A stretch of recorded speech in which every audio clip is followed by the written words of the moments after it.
കേട്ട വാർത്തകളെല്ലാം സത്യമാണ്. ജിൻഡോയും അപ്സരയും ഒന്നിക്കുന്നു.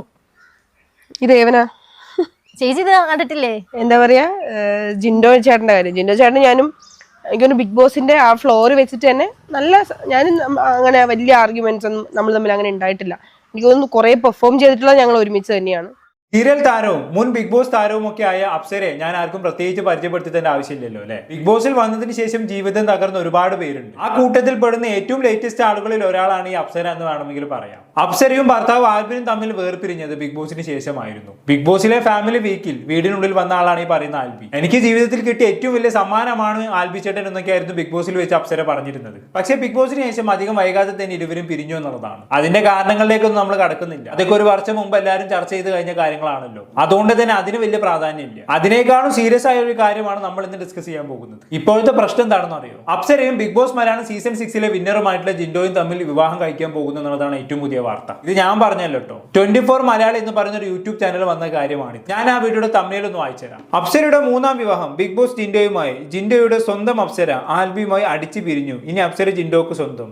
ഓ, എന്തൊക്കെയാണ് എഴുതി വെച്ചേക്കുന്നല്ലേ. ഈ യൂട്യൂബ് ചാനൽ ഏതാണെന്ന് മനസ്സിലായോ? കഴിഞ്ഞ ദിവസം പ്രായമായ 2 പേർ വിവാഹം കഴിച്ചതിനെ കുറിച്ച് നമ്മളൊരു വീഡിയോ ചെയ്തിട്ടുണ്ടായിരുന്നു. ജയപ്രകാശിന്റെയും രശ്മിയുടെയും കല്യാണം ഒരു വൈറൽ കല്യാണമായിരുന്നു അത്. അതുകൊണ്ട് തന്നെ ജയപ്രകാശിനും രശ്മിക്കും ഒരുപാട് ഇന്റർവ്യൂകൾ വന്നിട്ടുണ്ടായിരുന്നു. അതിലൊരു ഇന്റർവ്യൂ എടുത്ത് ഡൗൺലോഡ് ചെയ്ത് കുറച്ച് ഭാഗം കട്ട് ചെയ്ത് കളഞ്ഞതിന് ശേഷം സ്വന്തം ചാനൽ അപ്ലോഡ് ചെയ്യുകയാണ് ഈ 24 മലയാളിക്കാർ ചെയ്തത്. അങ്ങനെ വെറുതെ അപ്ലോഡ് ചെയ്യുകയാണെങ്കിൽ കുഴപ്പമില്ലായിരുന്നു. പക്ഷെ അതിന്റെ കൂട്ടത്തിൽ ഇവരെന്താക്കി, ഈ വയസ്സായ കപ്പിൾസ് ഫ്രഞ്ച് കിസ് അടിക്കുന്നതിന് ഒരു വീഡിയോ ക്രിയേറ്റ് ചെയ്ത് അതങ്ങ് ഇന്റർവ്യൂല് കൊടുത്തു. നോക്കുമ്പോൾ 1 മില്യണോളമുള്ള മെയിൻ സ്ട്രീം 1 എന്ന് പറഞ്ഞ ചാനൽ വന്ന ഒറിജിനൽ ഇന്റർവ്യൂവിനേക്കാൾ കൂടുതൽ റീച്ച് ഇത് കട്ടെടുത്ത് ചെയ്ത 24 മലയാളം ന്യൂസുകാർക്ക് അങ്ങ് കിട്ടി. വെറും 25,000 സബ്സ്ക്രൈബേഴ്സിൽ ഒരു ചാനൽ മാത്രമാണ് 24 മലയാളം എന്ന് ഓർക്കണം. ഇതേ സംഭവം തന്നെയാണ് ഇപ്പോഴും നടന്നിരിക്കുന്നത്. മെയിൻ സ്ട്രീം 1 എന്ന് പറയുന്ന ഇതേ ചാനലിൽ ഏകദേശം ഒരു വർഷം മുമ്പേ വന്ന അപ്സരയുടെ ഒരു ഇന്റർവ്യൂ ഏകദേശം 47 മിനിറ്റ് ദൈർഘ്യമുള്ള ഇന്റർവ്യൂ കട്ട് ചെയ്ത് 13 മിനിറ്റ് ആക്കി. അതിന്റെ കൂട്ടത്തിൽ ജിൻഡോയും അപ്സരയും ഒരുമിച്ചുള്ള ചില ഫോട്ടോകളും വീഡിയോകളും ഇന്റർവ്യൂവിൽ കയറ്റിയതിനു ശേഷം 24 മലയാളം ന്യൂസ് ചാനലുകാരെന്താക്കി കഴിഞ്ഞ ദിവസം യൂട്യൂബിൽ അപ്ലോഡ് ആക്കി. എന്നിട്ട് ഞാൻ നേരത്തെ പറഞ്ഞ ആ തമ്മിലും കൊടുത്തു. വെറും ഒരു ദിവസം കൊണ്ട് 1 ലക്ഷം ആളുകളാണ് ഈ ഇന്റർവ്യൂ കണ്ടത്. നിങ്ങൾ ആലോചിക്കണം, ഒരു കൊല്ലം മുന്നോ ഒരു ചാനൽ വന്ന ഒരു ഇന്റർവ്യൂ എടുത്ത് അതിന് എത്രത്തോളം മ്ലേച്ഛകരമാക്കാൻ പറ്റുമോ അത്രയും മോശമാക്കി വീണ്ടും അപ്ലോഡ് ചെയ്യുക, അതുവഴി റീച്ച് ഉണ്ടാക്കുക. എങ്ങനെയുണ്ട് പരിപാടി? ഇല്ലാത്ത കാര്യങ്ങൾ പറഞ്ഞുണ്ടാക്കിയോ വെച്ച് ഫോട്ടോസും വീഡിയോസും ഒക്കെ ഉണ്ടാക്കി ആളുകളെ തെറ്റിദ്ധരിപ്പിച്ചും ഒക്കെയാണ് ഇവരിങ്ങനെ ചെയ്യുന്നതെന്ന് ഓർക്കണം. അപ്സരയും ജിൻഡോയും ഒരുമിക്കുന്നു എന്നും പറഞ്ഞ് അവർ ചെയ്ത ആ വീഡിയോക്ക് അവർ കൊടുത്ത ഇന്റർവ്യൂ ഞാൻ ഒന്ന് ഇവിടെ പ്ലേ ചെയ്യിപ്പിച്ച് കാണിച്ചു തരാം. ഹസ്ബൻഡും ചേച്ചിയും തമ്മിൽ പിരിഞ്ഞു എന്നൊക്കെ പറഞ്ഞ് ഒരുപാട് മീഡിയാസ് വരുന്നുണ്ട്. ജിൻഡോ ചേട്ടൻ പറഞ്ഞ പോലെ ഇപ്പോഴും ഈ ജസ്റ്റ് കുറച്ചു മുന്നേ നമ്മൾ അങ്ങനത്തെ ഒരു അഫക്ഷനാണ് അങ്ങോട്ട് രണ്ടുപേർക്കും അങ്ങോട്ടും ഇങ്ങോട്ടും ഉള്ളത്.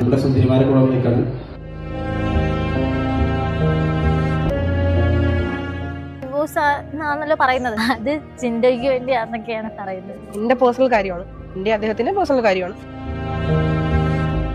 നമ്മുടെ പോസിറ്റീവ് സൈഡ് മാത്രം പറയുന്നതാണ് നമ്മുടെ യഥാർത്ഥ നമ്മുടെ നെഗറ്റീവ്സും അതുപോലെ തന്നെ നമ്മൾ മറ്റൊരാളുടെ മുന്നിൽ വെച്ചിട്ടല്ലെങ്കിലും നമ്മളോട് ചൂണ്ടിക്കാണിക്കുന്ന ഒരാളാണ് ഏറ്റവും.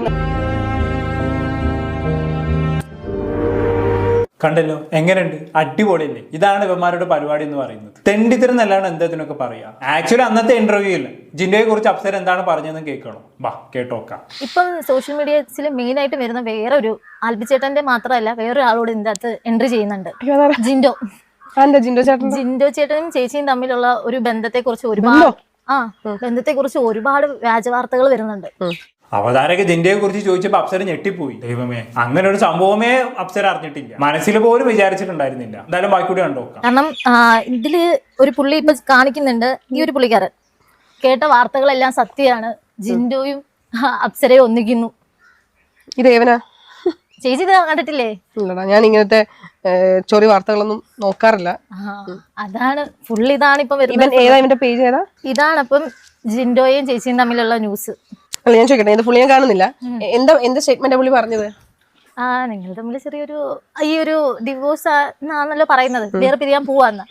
അത് ജിൻഡോയ്ക്ക് വേണ്ടിയാന്നൊക്കെയാണ് പറയുന്നത്. ബെസ്റ്റ്. ആൽബിയുമായി വേർപിരിഞ്ഞത് ജിൻഡോയെ കെട്ടാൻ വേണ്ടിയാണെന്ന് പലരും പറയുന്നു പോലും. ജിൻഡോയെ പോലെ ഇത്രയും ഗതികെട്ടൊരു വിന്നർ ബിഗ് ബോസിന്റെ ചരിത്രത്തിൽ തന്നെ ഉണ്ടായിട്ടില്ല. അത് മലയാളത്തിലെ ബിഗ് ബോസ് എന്നല്ല, ഏത് ഭാഷയിലെ ബിഗ് ബോസ് ആണെങ്കിലും അങ്ങനെ തന്നെ. ഇയാളെ ബിഗ് ബോസിൽ നിന്നും പുറത്തു വന്നതിന് ശേഷം എന്തൊക്കെയാണ് കാണിച്ചു കൂട്ടിയെന്ന് നമ്മളെല്ലാവരും കണ്ടതല്ലേ. വെറും ഒരു ഊള ചെങ്ങായാണ് ഈ പറയുന്നത് ജിൻഡോ. അങ്ങനെയുള്ള ജിൻഡോക്ക് വേണ്ടി ആൽബിയുമായി ഡിവോഴ്സ് ആവുക എന്നൊക്കെ പറഞ്ഞാൽ അതിനും ദാരിദ്ര്യം പിടിച്ചൊരു ഡിസിഷൻ ഇനി അപ്സരയുടെ ജീവിതത്തിൽ ഉണ്ടാകാൻ പോണില്ല. ഇതൊക്കെ ആരാടെ പഠിച്ചു വിടുന്നതെന്നാണ് ഞാൻ ആലോചിക്കുന്നത്. എന്തായാലും ബാക്കി കൂടി കണ്ടോക്കാം. ഞാൻ അറിഞ്ഞിട്ടില്ല.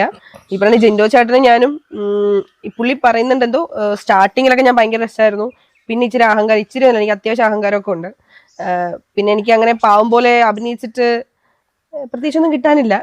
പിന്നെ ഞാൻ അങ്ങനെ ആവശ്യമില്ലാത്തടത്ത് അഹങ്കാരം കാണിക്കുന്ന ഒരാളല്ല. എന്നെ പേഴ്സണലി അറിയുന്ന ആൾക്കാർക്കും അത്ര അഹങ്കാരിയായിരുന്നെങ്കിൽ ഇപ്പൊ 10-11 വർഷം ഈ മേഖലയിൽ ഒട്ടും അറിയാൻ പറ്റില്ല. അങ്ങനെ എന്റെ അഹങ്കാരം സഹിച്ച് എന്നെ വർക്കിനെ വിളിക്കേണ്ടയോ അല്ലെങ്കിൽ എന്നെ അങ്ങനെ സൗഹൃദം വെക്കേണ്ട അതൊന്നും ആർക്കും വലിയ നിർബന്ധമൊന്നുമില്ലല്ലോ. അപ്പൊ അഹങ്കാരം കാണിക്കേണ്ട സ്ഥലത്തൊക്കെ ഞാൻ അഹങ്കാരം കാണിക്കുന്ന ആൾ തന്നെയാണ്. അതിന് എനിക്ക് വലിയ കുഴപ്പമൊന്നുമില്ല. പിന്നെ എന്താ പറയാ, ജിൻഡോ ചേട്ടന്റെ കാര്യം, ജിൻഡോ ചേട്ടൻ ഞാനും എനിക്കൊന്ന് ബിഗ് ബോസിന്റെ ആ ഫ്ലോർ വെച്ചിട്ട് തന്നെ ഞാനും അങ്ങനെ വലിയ ആർഗ്യുമെന്റ്സ് ഒന്നും നമ്മൾ തമ്മിൽ അങ്ങനെ ഉണ്ടായിട്ടില്ല. എനിക്ക് തോന്നുന്നു കുറെ പെർഫോം ചെയ്തിട്ടുള്ള ഞങ്ങൾ ഒരുമിച്ച് തന്നെയാണ്. പുറത്തിറങ്ങിയതിനു ശേഷം ഞാനും ജിൻഡോ ചേട്ടൻ തമ്മിൽ ഒരു കോൺടാക്റ്റും ഇല്ല. ദൈവം സഹായിച്ച് ബിഗ് ബോസിൽ നിന്ന് പുറത്തിറങ്ങിയതിന് ശേഷം ജിൻഡോയുമായി യാതൊരു കോൺടാക്റ്റും ഇല്ല എന്നൊക്കെ, എന്നിട്ട് അതും പറഞ്ഞ് ചിരിക്കാണ് ആള്. ദൈവമേ നീ കാത്തു എന്നൊക്കെ. അതെന്താണ് അപ്സര അങ്ങനെ ഒരു വർത്താനം? ജിൻഡോ ചേട്ടൻ ഇങ്ങനെ കൂക്കാൻ പാടുണ്ടോ? ഒന്നില്ലെങ്കിലും ബിഗ് ബോസ് വിജയല്ല ആള്. അപ്സരന്റെ കൂടെ മത്സരിച്ച ആളല്ലേ, മോശമായി പോയി. എന്തായാലും ബാക്കിയോട് പറഞ്ഞാട്ടെ. ഇവിടെ നല്ല സുഹൃത്തുക്കളായിരുന്ന പല ആൾക്കാരും പുറത്ത് വന്നിട്ട് ഒരു കോൺടാക്ട് ഇല്ലാത്ത കുറെ ആൾക്കാരുണ്ട്. അതിൽ ഒരാൾ ജിൻഡോ ചേട്ടനാണ്. പിന്നെ ഈ ന്യൂസ് ഞാൻ കണ്ടിട്ടുണ്ടായിരുന്നില്ല, ഇപ്പൊ നിങ്ങൾ പറഞ്ഞപ്പോഴാണ് കണ്ടത്. എനിക്കറിയില്ല ഇവൻ എന്താ പറയാ. എന്തായാലും ഇവനെ വിളിക്കുന്നുണ്ട്, കാരണം എനിക്കും അറിയണമല്ലോ അതിന്റെ ഡീറ്റെയിൽസ് ഒന്ന് അറിയാൻ വേണ്ടിട്ടാ. നമ്മളെ ഒരാളെ പറ്റി എനിക്കിപ്പോ ഇവന്റെ അടുത്ത് മാത്രമല്ല, ഇപ്പൊ എന്താ സത്യം എന്തോ ഇത് മാത്രമല്ല വേറെയും കുറെ പേര് ഇപ്പൊ ഇവന് മാമപ്പണി ആയിരിക്കും, എനിക്കറിയില്ല. അല്ലെങ്കിൽ പിന്നെ ഇങ്ങനെ പ്രത്യേക ചെറ്റത്തരം പറഞ്ഞു നടക്കില്ലല്ലോ. അതെ, ഒരു സംശയവും വേണ്ട, മാമാപണി തന്നെയാണ്. ഇങ്ങനെ ഫേക്ക് ന്യൂസ് ഉണ്ടാക്കിയത് ഇതുപോലുള്ള ഏതൊരു ഓൺലൈൻ ചാനലാണ്. അവർ ചെയ്തത് ശുദ്ധ തെണ്ടിത്തരമാണ്. എന്നാൽ അതിനേക്കാളും വലിയ തെണ്ടിത്തരമാണ് ഇന്ന് അത് വീണ്ടും കുത്തിപ്പോക്കി എഡിറ്റ് ചെയ്ത് ജിൻഡോയും അപ്സരയും ഒന്നിക്കുകയാണ് എന്നുള്ള തരത്തിൽ വാർത്തകൾ പ്രചരിപ്പിച്ച 24 മലയാള ന്യൂസുകാർ ചെയ്തത്. അപ്സര പറഞ്ഞ പോലെ അസല മാമാപണി. നമുക്ക് ജീവിക്കാൻ വേണ്ടിയിട്ട് നമുക്ക് കുറെ ആൾക്കാരെ പറഞ്ഞു കേട്ടിട്ടുണ്ട്, നമുക്ക് ജീവിക്കാൻ വേണ്ടിയിട്ടാണ് എല്ലാവരും പണിയെടുക്കുന്നത്. ഇപ്പൊ നിങ്ങളിന് എത്ര ദൂരം ഇവിടെ വന്നത്, ഇപ്പൊ എന്റെ ഒരു ഇന്റർവ്യൂ എടുക്കുമ്പോൾ നിങ്ങൾക്ക് അതിൽ എന്തെങ്കിലും ബെനിഫിറ്റ് ഉണ്ടായിട്ടുണ്ടായിരിക്കും. അപ്പൊ ഞാനും ഇരിക്കുന്നത് എന്തുകൊണ്ടാണ്, എനിക്കും എന്റെ ഇന്റർവ്യൂ പുറത്തു വരുമ്പോൾ എനിക്കും എന്തെങ്കിലും ബെനിഫിറ്റ് ഉണ്ട്. അപ്പോൾ എല്ലാവരും ജീവിക്കാൻ വേണ്ടി കഷ്ടപ്പെടുന്ന ആൾക്കാരാണ്.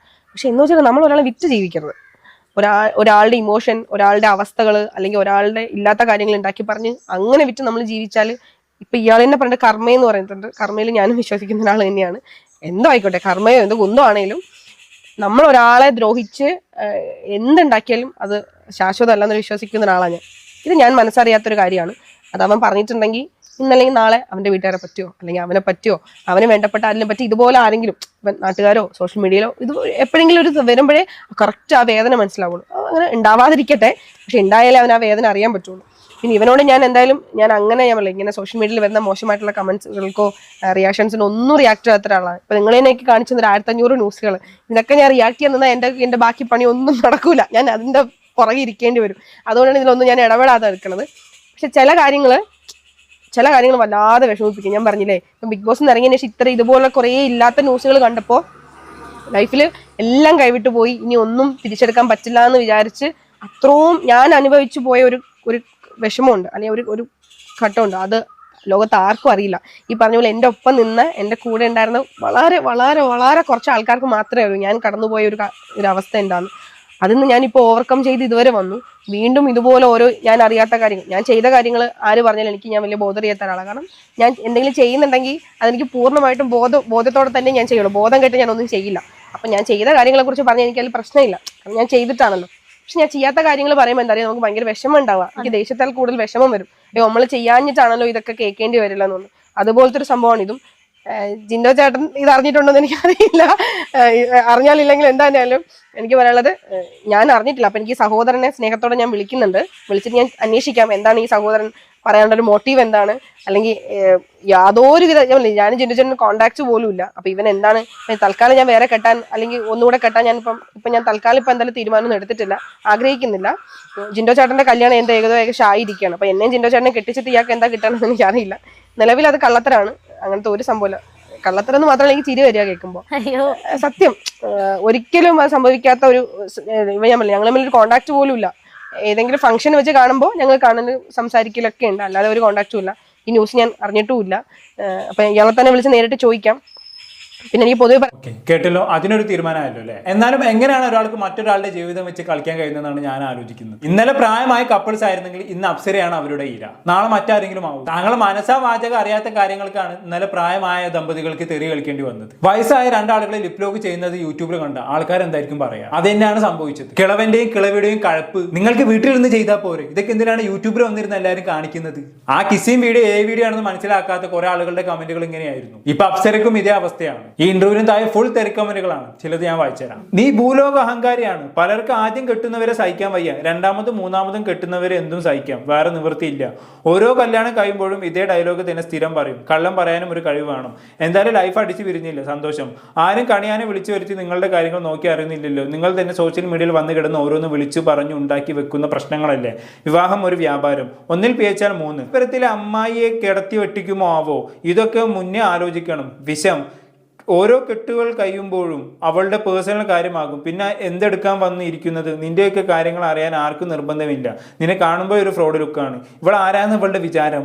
ഇവൾ അൽബിനെ കെട്ടിപ്പോകുമ്പോഴേ അറിയാം ഇങ്ങനെയൊക്കെ വരുവുള്ളൂ എന്ന്. ഇവൾ വിചാരിച്ച പോലെ ബിഗ് ബോസ് വിന്നർ ആവാൻ പറ്റിയില്ല. വേഗം ഔട്ടായാലും എന്താ, ആ കലിപ്പൻ അവൾക്ക് വേഗം സിനിമയിൽ കയറാൻ എന്ന് വിചാരിച്ച് അതും നടന്നില്ല. നീ അനുഭവിക്കും, കർമ്മമുണ്ട് മോള്. നീ ആ കണ്ണനെ നീ ഒരുപാട് വേദനിപ്പിച്ചു ഇല്ലേ? കിട്ടും, മിണ്ടരുത്. ഇനി കിട്ടുന്നത് വാങ്ങിയിരുന്നോ?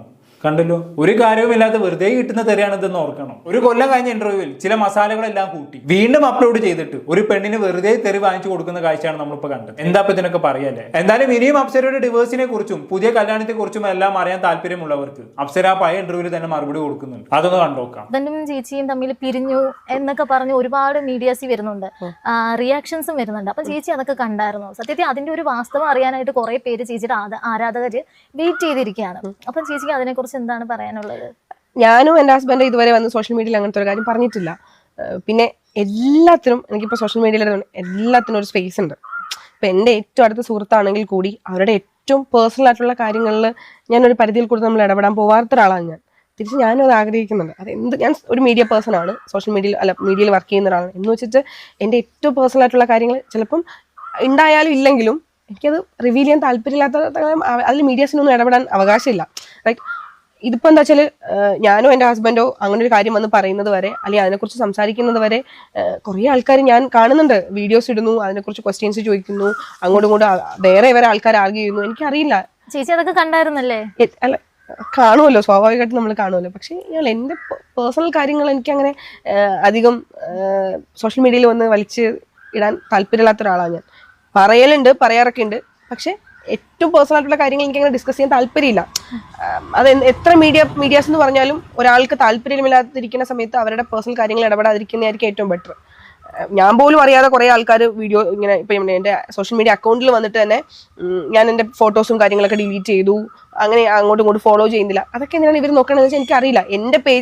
എൻ്റെ ഞാനിടുന്ന പോസ്റ്റിന് താഴെ വേറെ ആൾക്കാർ കമൻറ്റ് ഇടും. ആ കമൻറ്റ് കണ്ടിട്ട് ഞാൻ റിയാക്ട് ചെയ്തില്ല എന്ന് വെച്ചിട്ട് വേറെ ആൾക്കാർ വീഡിയോ ഇടുന്നൊക്കെ ഞാൻ കണ്ടിട്ടുണ്ട്. ഞാൻ ഈ കമൻസ് ഒന്നും അങ്ങനെ നോക്കാത്ത ഒരാളാണ്. ചിലപ്പോൾ റെയർ ആയിട്ടായിരിക്കും നോക്കുന്നത്, റിപ്ലൈ കൊടുക്കുന്നത്. എല്ലാ കമൻസിനൊന്നും എനിക്ക് താല്പര്യമില്ല. എനിക്ക് താല്പര്യമില്ലാത്ത കാര്യം ഞാൻ ചെയ്യണമെന്ന് പറഞ്ഞിട്ട് സോഷ്യൽ മീഡിയ എന്തിനാണ് വാശി പിടിക്കുന്നതെന്ന് വെച്ചാൽ എനിക്കറിയില്ല. അപ്പം ഞാൻ അതിനോട് റിയാക്ട് ചെയ്യാനേ ആഗ്രഹിക്കുന്നില്ല. കാരണം എൻ്റെ പേഴ്സണൽ കാര്യമാണ്, എൻ്റെ അദ്ദേഹത്തിൻ്റെ പേഴ്സണൽ കാര്യമാണ്. ഞങ്ങൾക്കത് റിവീൽ ചെയ്യാനോ അല്ലെങ്കിൽ അതിനെക്കുറിച്ച് സംസാരിക്കാനോ ഒന്നും താല്പര്യമില്ല. കേട്ടല്ലോ, തനിക്ക് തന്നെ പേഴ്സണൽ കാര്യങ്ങൾ പുറത്ത് പറയാൻ താല്പര്യമില്ല എന്ന് അപ്സര പണ്ടേ പറഞ്ഞതാണ്. സോ അതവിടെ കഴിഞ്ഞു. ഇങ്ങനെയൊക്കെ അവർ പറഞ്ഞിട്ടും വീണ്ടും അതുപോലെ ഫേക്ക് വീഡിയോസ് ഉണ്ടാക്കുന്നവരോടൊക്കെ എന്ത് പറയാനാണ്? ഒന്നും പറഞ്ഞിട്ട് കാര്യമില്ല, ഇവരിത് വീണ്ടും തുടർന്നുകൊണ്ടേയിരിക്കും. അപ്സര തന്നെ നിലപാട് വ്യക്തമാക്കിയതാണ്. ജിൻഡോയുമായി യാതൊരു ബന്ധമില്ലെന്നും തന്റെ പേഴ്സണൽ ലൈഫ് തന്റേത് മാത്രമാണെന്ന് ഇവർ ഇതിനോടകം പറഞ്ഞു കഴിഞ്ഞതാണ്. എന്നിട്ടും 1 വർഷം പഴക്കമുള്ള ഇന്റർവ്യൂയുടെ കഷ്ണങ്ങൾ വെട്ടിയെടുത്ത് സാങ്കേതിക വിദ്യ വരെ ദുരുപയോഗം ചെയ്ത് ഇത്തരത്തിലുള്ള വ്യാജ വാർത്തകൾ ചമയ്ക്കുന്നത് ശുദ്ധ തെണ്ടിത്തരമാണ്. അപ്സര തന്റെ ജീവിതത്തിൽ എന്ത് തീരുമാനം എടുക്കുന്നു എന്നുള്ളത് അവരുടെ മാത്രം വ്യക്തിപരമായിട്ടുള്ള കാര്യമാണ്. എന്നാൽ നടക്കാത്ത കാര്യങ്ങൾ AI വെച്ചും എഡിറ്റ് ചെയ്തും ഉണ്ടാക്കിയെടുത്ത് 1 വർഷം മുമ്പത്തെ വീഡിയോ ഇന്ന് നടന്നതാണെന്ന് വരുത്തി തീർക്കുന്നത് വലിയ തെറ്റ് തന്നെയാണ്. എന്തായാലും കൂടുതലൊന്നും ഞാൻ പറയുന്നില്ല. എന്താണെന്ന് നിങ്ങൾക്ക് തോന്നുന്നത് താഴെ കമന്റ് ബോക്സിൽ രേഖപ്പെടുത്തുമല്ലോ. അടുത്തൊരു ടോപ്പിക്കുമായി വീണ്ടും കാണാം.